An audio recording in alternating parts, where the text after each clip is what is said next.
श्री सीतानाथ समारंभाम् श्री रामानंदाचार्य मध्यमाम् अस्मदाचार्य पर्यन्ताम् वंदे गुरु परंपराम्। बोले राजा रामचंद्र भगवान की जय।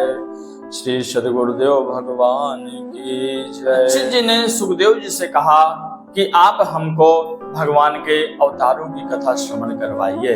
तब सुखदेव जी ने भगवान के जो 8वें अवतार हैं वो है ऋषभ भगवान, उनकी कथा सुनाना प्रारंभ कर दिया। देखिए ऋषभ भगवान को कौन नहीं जानता। जैन धर्म के जो प्रमुख हुए वो ऋषभ भगवान ही हुए। ऋषभ भगवान के ही पुत्र हुए भरत जी। आगे कथा में हम बतलाएंगे कि जड़ भरत जी, जो भरत जी थे, बाद में उनका नाम जड़ भरत हुआ, वो कितने भगवत भक्त थे और भगवान श्री हरि के कितने परायण थे, कितने शरणागत थे। तो आइए सबसे पहले हम जानते हैं ऋषभ भगवान जी के विषय में कि भगवान श्री हरि ने ऋषभ भगवान के रूप में आखिरकार जन्म क्यों लिया, अवतार क्यों लिया। तो इसी में कथा आती है कि महाराज नाभि और उनकी पत्नी मेरु देवी, नाभि जी के कोई पुत्र नहीं था, इसलिए वो बड़े चिंतित थे। एक बार उन्होंने कुछ ब्राह्मण ऋषियों को बुलाया, उनसे प्रार्थना की, उनसे विनय किया कि हम क्या करें जिनसे हमें पुत्र रत्न की प्राप्ति हो। तब ऋषियों ने कहा कि आप लोग एक यज्ञ करवाइए, उस यज्ञ से आप निश्चित रूप से आपकी अभिलाषाएं पूर्ण होंगे।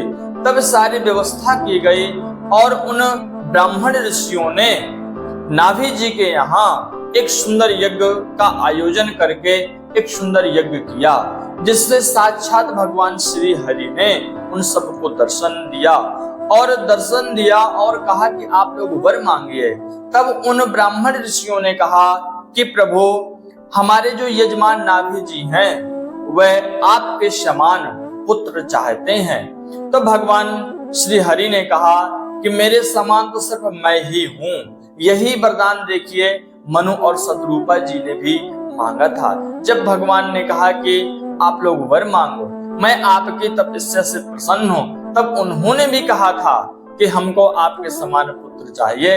तब भगवान श्री हरि ने कहा था कि मैं अद्वितीय हूँ, मैं एक ही हूँ, मेरे समान कोई दूसरा नहीं है और मैं ही स्वयं आपके यहाँ आऊंगा। अब मैं अपने समान कहां से ढूंढ के लाऊंगा, मैं ही सिर्फ हूँ। और ये इन ब्राह्मणों ने यज्ञ करवाया है तो निश्चित रूप से निष्फल नहीं जाएगा। ऐसा भगवान श्री हरि ने उन नाभि जी को कहा कि आप लोग परेशान ना होइए, आगे जैसे समय आएगा तो निश्चित रूप से मैं आपके यहाँ अवतरित होकर आऊंगा।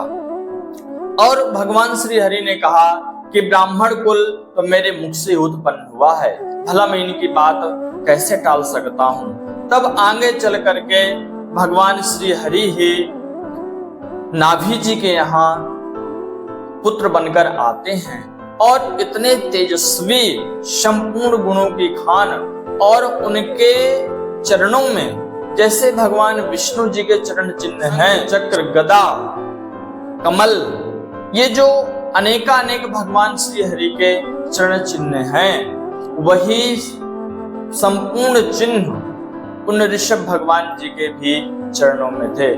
नाभि जी ने उन पुत्र का नाम ऋषभ देव रखा।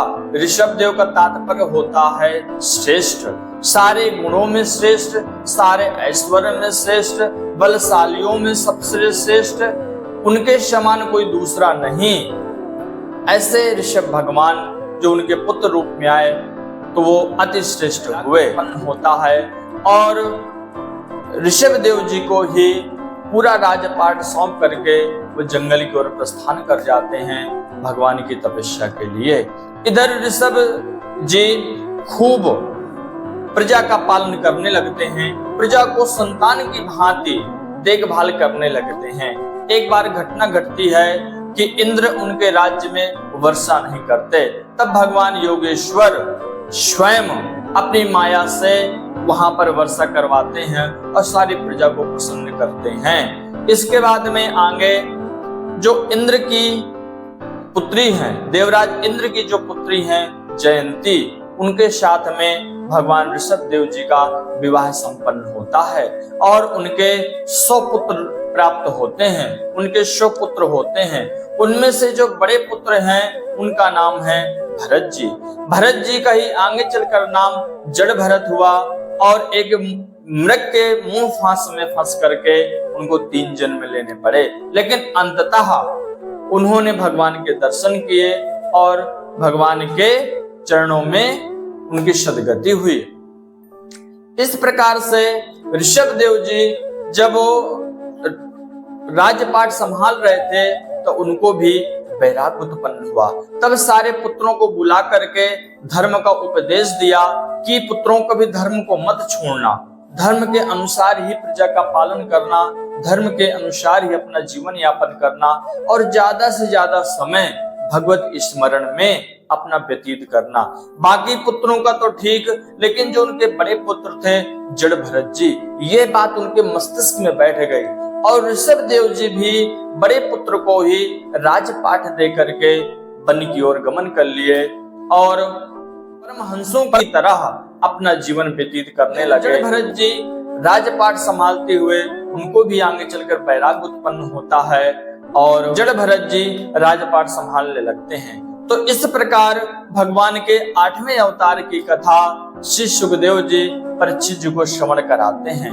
तो आज हम लोगों ने भी यही सुंदर चरित्र भगवान के 8वें अवतार की कथा श्रवण की। बोलिए राजा रामचंद्र भगवान की जय।